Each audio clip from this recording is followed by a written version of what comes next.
आपला आवाज कोकण 24 तास। मत्स्य विभागातर्फे सर्व ते सहकार्य केलं जाईल अशी ग्वाही सहाय्यक मत्स्य आयुक्त सागर कुवेसकर यांनी माहिती दिली आहे।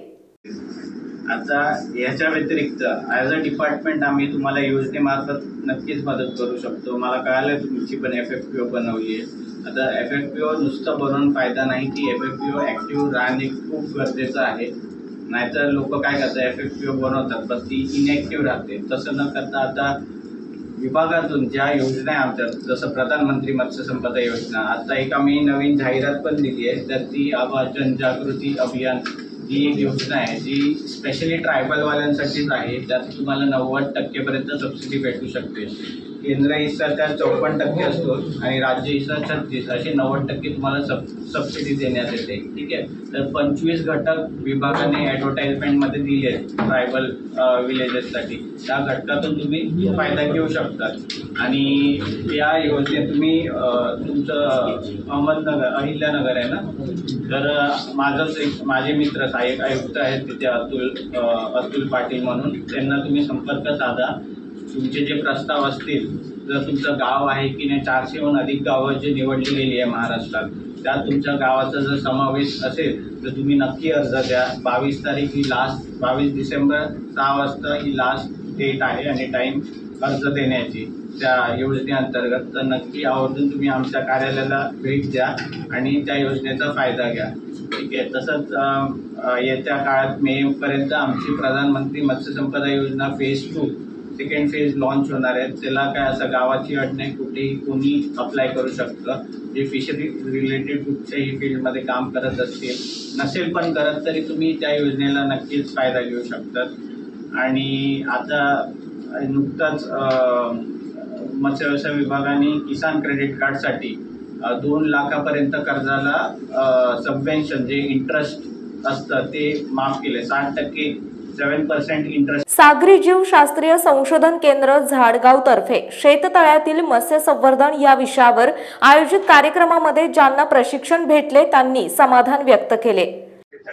समजेल अशा भाषेत आम्हाला शिकवलं आणि राहिला विषयाचा मत्स्य प्रशिक्षण आम्ही संपूर्ण जणांनी घेतले। पण आमचा आदिवासी तालुका आहे अकोला तालुका, आमच्या इथं शेतकऱ्याला एकाला माहिती नव्हतं माशांचं याचा डिप्लोमा आहे। तर आमच्या भागातून निश्चित आम्ही तुम्हाला किमान 15 ते 20 विद्यार्थी पुढच्या वर्षी इथे येतील आणि त्यांना जर आमच्या तरुणांना माहिती झाली तर रोजगार पण संधी आहे।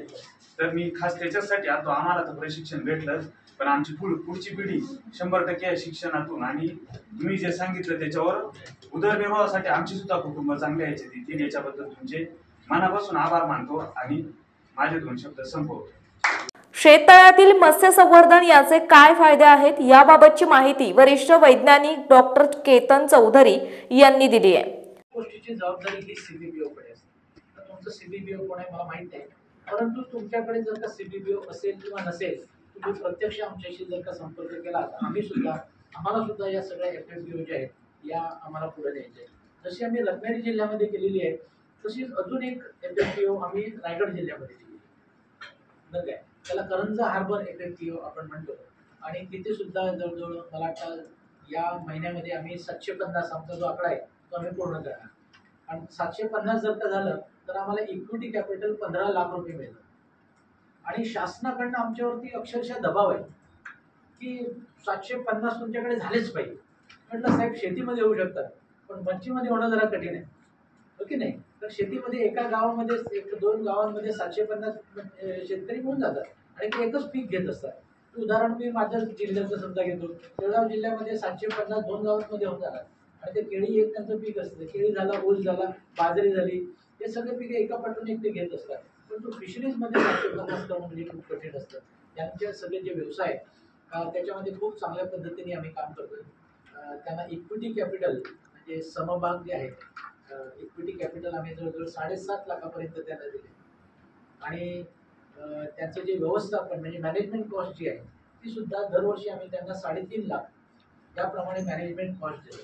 त्या मॅनेजमेंट कॉस्टमध्ये तुमचा जो व्यवस्थापक आहे त्याची सॅलरी 25,000 रुपये, तुमचा जो अकाउंटंट आहे त्या अकाउंटंटची सॅलरी 10,000 रुपये, हे सगळं आम्ही NCDCच्या मार्फत त्या CBBOच्या मार्फत म्हणजे फिशरीज कॉलेजच्या मार्फत या FFPOला आम्ही प्रोव्हाइड केले, ओके नाही? तर ही क्रांतीची खरं तर योजना आहे. प्रधानमंत्री मत्स्य संपदा योजना पार्ट 1 जो आहे तो जरी संपला असला तरी खूप चांगली बातमी आज आपल्याला सागर भोसेकर सरांनी सांगितली की PMMSY 2 येणार आहे आणि त्यामुळे आपल्या सर्व लोकांनी खरं तर केंद्र शासन आणि राज्य शासन याचं आपण खरोखरच कौतुक केलं पाहिजे की अतिशय चांगल्या योजना. सागरी जीवशास्त्रीय संशोधन केंद्र झाडगाव रत्नागिरी येथे शेततळ्यातील मत्स्य संवर्धन या विषयावर 3 दिवसीय निवासी प्रशिक्षण कार्यक्रम आयोजित करण्यात आले होते. महाराष्ट्र शासनाच्या कृषी विभाग अंतर्गत तालुका अकोले जिल्हा अहिल्यानगर अहमदनगर येथे प्रधानमंत्री कृषी सिंचन योजनेअंतर्गत मोठ्या प्रमाणावर शेततळे बांधलेले आहेत. शेततळ्यातील पाण्याचा सिंचनासोबत मत्स्यशेती करिता उपयोग व्हावा म्हणून या प्रकल्पात सहभागी 32 शेतकऱ्यांना शेततळ्यातील मत्स्य संवर्धन याविषयी प्रशिक्षण देण्यात आले. यावेळी प्राध्यापक डॉक्टर आसिफ पागरकर, सहाय्यक संशोधन अधिकारी प्राध्यापक सचिन साटम, श्री राजाराम साबळे, उपकृषी अधिकारी अहिल्यानगर श्री राजेंद्र बिन्नर, मंडळ कृषी अधिकारी समशेरपूर श्री यशवंत खोकले, मंडळ कृषी अधिकारी राजूर अहिल्यानगर श्री बाळनाथ सोनवणे, तालुका तंत्रज्ञान व्यवस्थापक अकोले अहिल्यानगर उपस्थित होते. या 3 दिवसीय प्रशिक्षण कार्यक्रम दरम्यान शेततळ्यातील मत्स्यशेती सद्यस्थिती आणि भविष्य तसेच मत्स्यशेती प्रकल्प अहवाल याविषयी डॉक्टर केतन चौधरी यांनी तर माशांचे रोग आणि व्यवस्थापन याविषयी डॉक्टर आसिफ पागरकर यांनी मार्गदर्शन केले.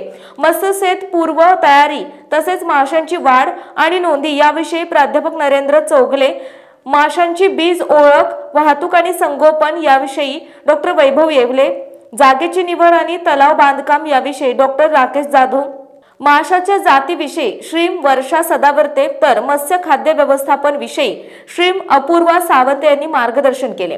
मत्स्यशेतीमध्ये पाण्याचे व्यवस्थापन यावर डॉक्टर हरीश धमगाये यांनी तर शेततळ्यातील पिंजरा मत्स्य संवर्धन यावर श्री कृपेश सावंत, मासे काढणी यावर श्री सुशील कांबळे तर काढणी पश्चात काळजी यावर प्राध्यापक सचिन साटम यांनी मार्गदर्शन केले. रत्नागिरी जिल्ह्याच्या मत्स्य व्यवसाय विकास अधिकारी म्हणून नुकताच रुजू झालेल्या श्रीमती लतिका गावडे मत्स्य विकास अधिकारी आणि श्री शिवराज चव्हाण सहाय्यक मत्स्य विकास अधिकारी यांनी महाराष्ट्र शासनाच्या मत्स्य शेती विषयक योजना यावर तर श्री हर्षला पाटील तालुका तंत्रज्ञान व्यवस्थापक रत्नागिरी यांनी फार्मर प्रोड्युसर कंपनीचे मत्स्य व्यवसायामध्ये कार्य याबाबत मार्गदर्शन केले. शेवटी डॉक्टर बासा कोकण कृषी विद्यापीठाचे मोबाईल ॲप बाबत सर्व प्रशिक्षणार्थींना माहिती देण्यात आली. प्रशिक्षणार्थींचे प्रशिक्षण पूर्व आणि प्रशिक्षण पश्चात मूल्यमापन सुद्धा घेण्यात आले. महाविद्य मान्यवरांच्या हस्ते सर्व प्रशिक्षणार्थींना प्रमाणपत्र वितरण करण्यात आले. सर्व प्रशिक्षणार्थींना प्रशिक्षण पुस्तिका देण्यात आली. सदर प्रशिक्षण पुस्तिकेचे विमोचन सर्व मान्यवरांच्या हस्ते करण्यात आले. डॉक्टर नितीन सावंत यांनी प्रशिक्षणार्थींना मार्गदर्शन करताना प्रशिक्षणातील ज्ञानाचा उपयोग करून शेतकऱ्यांनी यशस्वी मत्स्यशेती उद्योजक व्हावे अशी आशा व्यक्त केली. श्री सागर कुवेसकर यांनी प्रशिक्षणार्थींना मार्गदर्शन करताना मत्स्य शेतकऱ्यांना मदत करण्यास मत्स्य व्यवसाय विभाग कायम तत्पर असेल अशी ग्वाही दिली.